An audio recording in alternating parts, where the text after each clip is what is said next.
Who is Gautam Singhania? What tragic accident shook the Maldives? What Gautam Singhania was doing on the boat? Who survived and who didn't?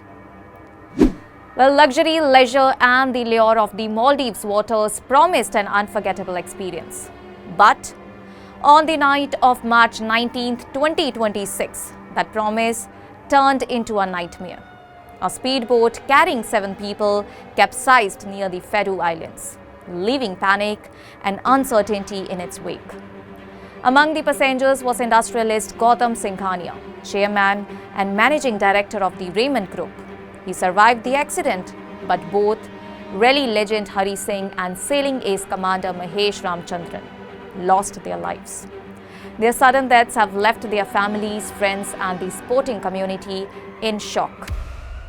Hey viewers, you're watching the Savera, and let us break down this tragic incident that raises serious questions and remains shrouded in controversy. Well, let us understand about the man at the center, that is none other than Gautam Singhania.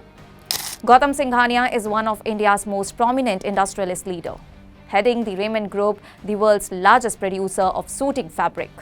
An alumni of St. Mary's School and Cathedral and John Connon in Mumbai, HR College and the University of Michigan, Singhania has spent decades shaping India's corporate and industrial landscape. And yet behind the corporate victories lie personal controversies, including public disputes over family properties and allegations in his private life. And despite all these storms, Singhania remains a commanding figure in India's business world. But amidst all his achievements, one incident still leaves many questions unanswered. And that is a tragedy that has put him at the center of scrutiny. Well, let us break down about that fateful night. Notably, on March 19th, Singhania and 6 others boarded a luxury yacht in Vavu Atoll. Around 1:15 a.m., they transferred to a smaller high-speed boat for what was meant to be a thrilling ride under the stars.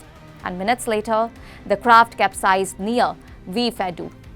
Reports indicate that a serious mechanical failure as a trigger, but experts point to multiple contributing factors, which includes sharp maneuvers, overcrowding, nighttime darkness and refilled waters. And whether life jackets were worn by all the passengers has not been officially confirmed. The passengers included 5 Indian men and 2 women, 1 from the United Kingdom and 1 from Russia. And their presence raises uncomfortable questions. What were high-profile industrialists and sports icons doing on a private night excursions with these women? Was safety fully considered? Well, who knows? Now let us shed light on the chaos of rescue.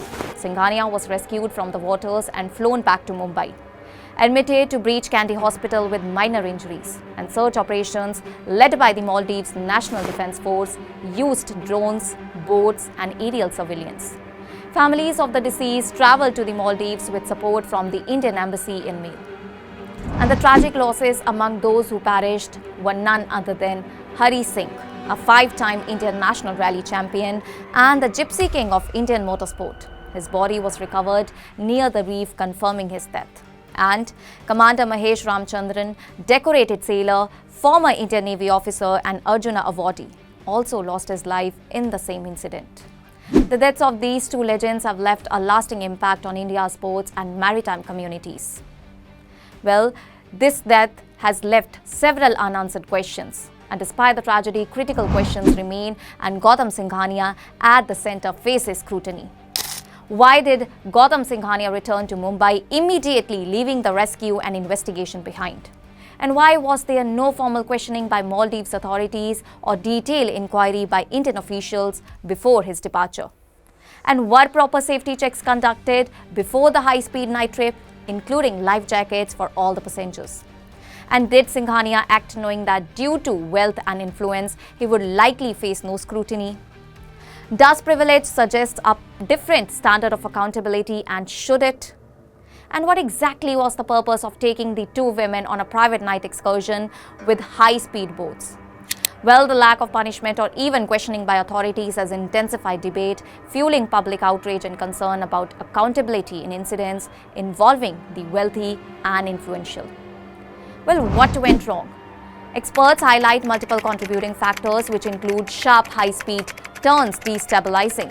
Overcrowding affecting balance and poor nighttime visibility, also mechanical failure compounded by human oversight. Well, even in calm waters, survival hinges on preparation, vigilance and adherence to safety, all tragically absent that night. Well, this harrowing story, beginning as a night of indulgence and ending in loss, underscores urgent questions about human judgment, preparedness and accountability. And at the center remains Gautam Singhania, the industrial titan who survived the night and his immediate return to Mumbai, and the presence of two women on the boat and the absence of any scrutiny by authorities have left public perception in turmoil. The world watches closely, asking, can wealth and influence shield one from responsibility? Or does tragedy demand answers from all, regardless of any stature? Even as Maldives waters calm, the shadow of that night lingers, and the story of Gautam Singhania remains unfinished. That's all for now. Stay tuned to the Savera for more updates. Do like, comment and subscribe to the channel.